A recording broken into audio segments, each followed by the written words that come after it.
തോബിത്ത് അധ്യായം 2. തോബിത്ത് അന്ധനാകുന്നു. വീട്ടിലെത്തിയ എനിക്ക് ഭാര്യ അന്നയെയും പുത്രൻ തോബിയാസിനെയും തിരിച്ചു കിട്ടി. 7 ആഴ്ചയുടെ ഉത്സവമായ പെന്തക്കോസ്താ തിരുനാളായിരുന്നു അന്ന്. എൻ്റെ ബഹുമാനത്തിനായി തയ്യാറാക്കിയ വിഭവസമൃദ്ധമായ വിരുന്നിൽ ഞാൻ ഭക്ഷണത്തിനിരുന്നു. ഭക്ഷണസാധനങ്ങളുടെ സമൃദ്ധി കണ്ട ഞാൻ മകനോട് പറഞ്ഞു, പോയി നമ്മുടെ സഹോദരരിൽ നീ കാണുന്ന ദൈവവിചാരമുള്ള ദരിദ്രനെ കൊണ്ടുവരിക, ഞാൻ കാത്തിരിക്കാം. അവൻ പോയി വന്നിട്ട് പറഞ്ഞു, പിതാവേ, നമ്മുടെ ജനത്തിലൊരാളെ ആരോ കഴുത്ത് ഞെരിച്ച് കൊന്ന് ഇതാ ചന്തസ്ഥലത്ത് തള്ളിയിരിക്കുന്നു.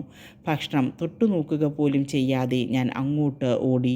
സൂര്യാസ്തമയം വരെ ശവശരീരം ഒരു സ്ഥലത്ത് ഭദ്രമായി സൂക്ഷിച്ചു.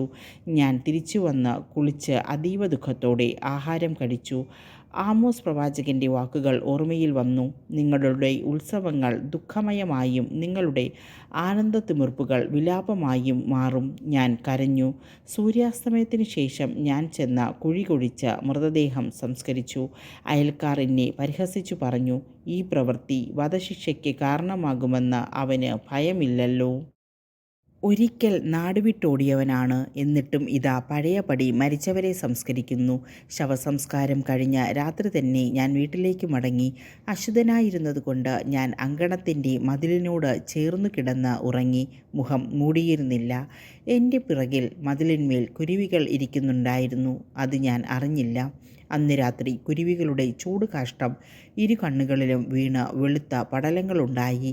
പല വൈദ്യന്മാരെയും സമീപിച്ചെങ്കിലും ആർക്കും സുഖപ്പെടുത്താൻ കഴിഞ്ഞില്ല. എലിമായിസിലേക്ക് സ്ഥലം മാറിപ്പോകുന്നതുവരെ അഹിക്കാർ എന്നെ സംരക്ഷിച്ചു. ഉപജീവനത്തിനു വേണ്ടി എൻ്റെ ഭാര്യ അന്ന സ്ത്രീകൾക്ക് വശമായ തൊഴിൽ ചെയ്തു. സാധനങ്ങൾ ഉണ്ടാക്കി ഉടമസ്ഥന്മാർക്ക് കൊടുക്കുകയായിരുന്നു അവളുടെ പതിവ്. ഒരിക്കൽ അവൾക്ക് കൂലിക്ക് പുറമെ ഒരാട്ടിൻകുട്ടിയെ കൂടി അവർ കൊടുത്തു. അവൾ വീട്ടിൽ തിരിച്ചെത്തിയപ്പോൾ ആട്ടിൻകുട്ടിയുടെ കരച്ചിൽ കേട്ട് ഞാൻ ചോദിച്ചു, ഇതിനെ എവിടെ നിന്ന് കിട്ടി? കട്ടെടുത്തതല്ലേ? ഉടമസ്ഥനെ തിരിച്ചേൽപ്പിക്കുക. കട്ടെടുത്തത് ഭക്ഷിക്കുന്നത് ശരിയല്ല. കൂലിക്ക് പുറമെ സമ്മാനമായി തന്നതാണെന്ന് അവൾ പറഞ്ഞു. പക്ഷേ എനിക്ക് വിശ്വസിക്കാൻ കഴിഞ്ഞില്ല. ആട്ടിൻകുട്ടിയെ തിരിച്ചു കൊടുക്കണമെന്ന് ഞാൻ ശഠിച്ചു. അവളുടെ ഈ പ്രവൃത്തിയിൽ ഞാൻ ലജ്ജിച്ചു. അവൾ ചോദിച്ചു, നിന്റെ ദാനധർമ്മങ്ങളും സൽപ്രവൃത്തികളും എവിടെ? എല്ലാം അറിയാമെന്നല്ലേ ഭാവം?